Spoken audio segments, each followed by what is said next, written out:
Alright, welcome back. In this video, we're going to write an exponential equation using the curve of best fit, and then we're also going to dive into graphing some logarithmic functions. So looking at this one, you have these printed out in front of you, hopefully, because I'm going to be on Desmos most of the time, so your steps are not going to be right in front of you on this video. But let's go through them real quick. So step 1 is just going to be enter your data, which hopefully we know how to do by now. Then we're going to find our exponential model. And then using that model, we're going to create the exponential equation using the curve of best fit. So I'm actually going to go through those steps with this example here. So it says in 1985, there were 285 cell phone subscribers in a small town named Algebra 2 Rocks. The number of the subscribers increased by 75% per year after 1985. How many cell phone subscribers were there in the year of 2024? All right, so before we answer that question, let's go ahead and get the exponential equation that we're going to use for this model. So it's telling us that x equals 1 in 1986. So 1987 is going to mean x equals 2. 1988 is going to be x equals 3, and so on.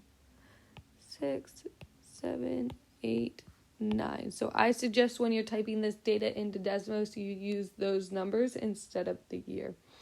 So go ahead and I will show you how to get the table in Desmos, but then I want you to go ahead and type in the values. So let's go ahead and get to Desmos. So here's Desmos. Remember, to get that table, you're going to click on the plus sign.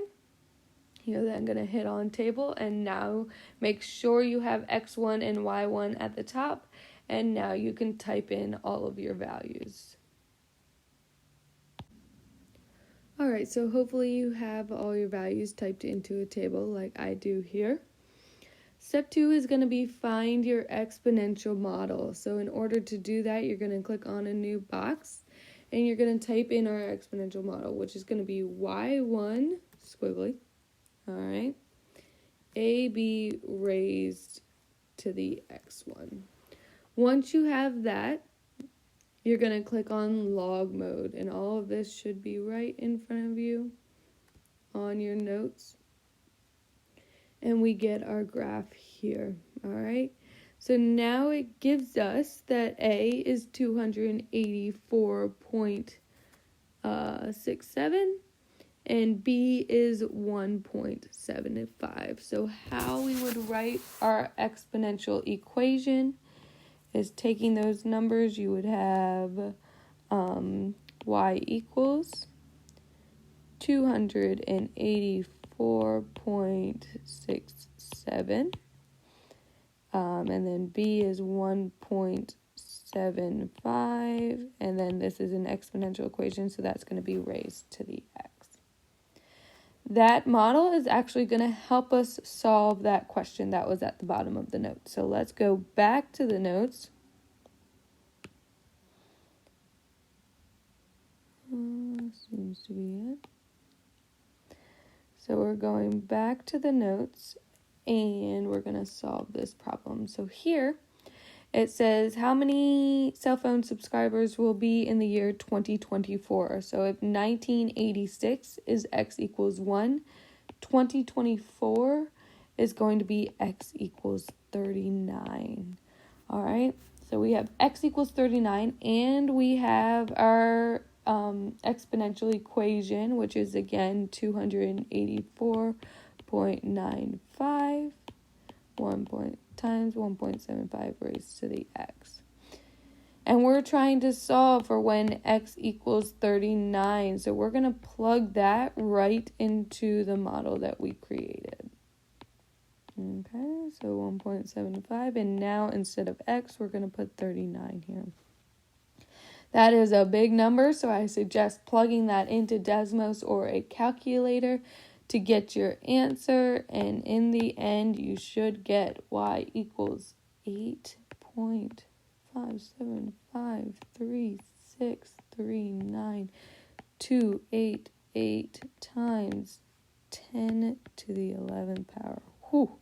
That is a big number and a lot of cell phone subscribers. All right, so that is how you do your curve of best fit using exponential equations. So now we're going to move on to graphing our logs. So this is a new note sheet, so if you don't have that, go ahead and pause this video and go get that printed out if you want something in front of you. In the last video, we graphed our exponential equation, so now we're going to graph our logs. So if you notice, our exponential equation that we're looking at here and our log equation that we're looking at here are actually going to form inverses of each other. All right, so everything that we did with exponential functions, we're pretty much going to do the opposite to get our log functions. Okay, so scrolling down, we have a couple of steps to go through here. So to graph our log functions, we're going to look at y equals log base b of x minus h plus k. Okay, and just like we would do before, if there was anything in the parentheses, then minus is going to mean you move right, and plus means you move left. And then for anything coming off the end, plus means up, minus means down. All that good stuff. Anything out front, you're going to stretch, compress. Okay? So looking at this, the first step is to find our vertical asymptote. And in order to do that, you're going to take whatever is in the parentheses and you are going to set it equal to 0. All right? Then you're going to define the domain and the range. The range is always going to be all real numbers. Before in our exponential functions, we had that the domain was always all real numbers. Now the range is going to be all real numbers. So let's try this first example together. So looking at this first one, we have that y equals log x plus 2, and we're going to state the domain and range in interval notation. Okay. So first thing we have to do is find that vertical asymptote. So we're going to take x plus 2 and set it equal to 0, and we're going to solve for x. So x is going to equal -2. So we're going to go to -2, and we're going to draw our vertical asymptote now. All right, so we have our vertical asymptote, and let's go ahead and graph our graph before we do our domain and range. So go ahead and plug this into Desmos, get me some values, and graph your graph, and then come check to see if your graph is correct. All right, so hopefully your graph looks something like this. So let's look at domain and range.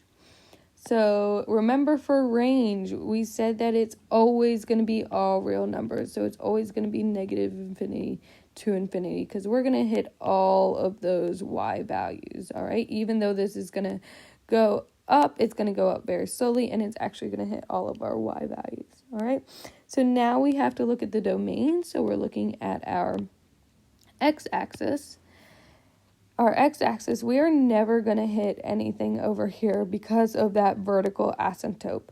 So our domain is going to be whatever our vertical asymptote is to infinity. So that is going to be -2 to infinity. So go ahead, pause this video, try example 2 by yourself, and then come and check your work. All right, here is your example, or your example 2. So your answers to example 2. And hope you got it right.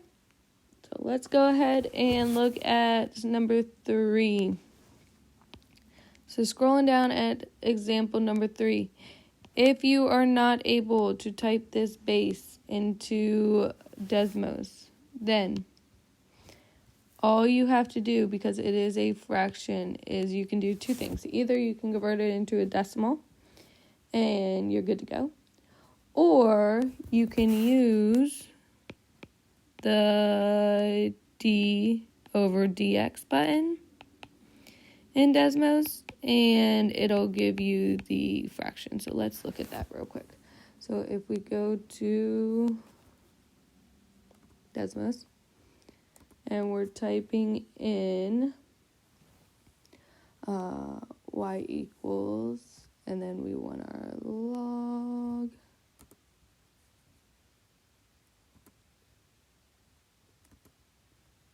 base. And so we have our log base, and if we want to type in the fraction, then you're going to hit this dx button. And instead of having that, you're going to have 1 over 2. So that's one way of getting it. Or you can just type in your decimal. All right? So go ahead and try that example and then come back to see if you got it. All right, and here is your example for number 3. Okay. And the last thing we are going to look at is your example 4. So looking at example 4, it doesn't have log. It has ln. All right, you're going to treat this exactly the same. You're still going to plug it into Desmos. It's going to recognize ln. And the only reason we have ln is because that is a shorthand version. It's called the natural log, and it's going to be our log with a base of e. All right, so still go ahead, do it exactly the same. Just use the ln, and you will still get it correct. All right, come back and check to see if you get the right answers. All right, here are your your answers for example 4.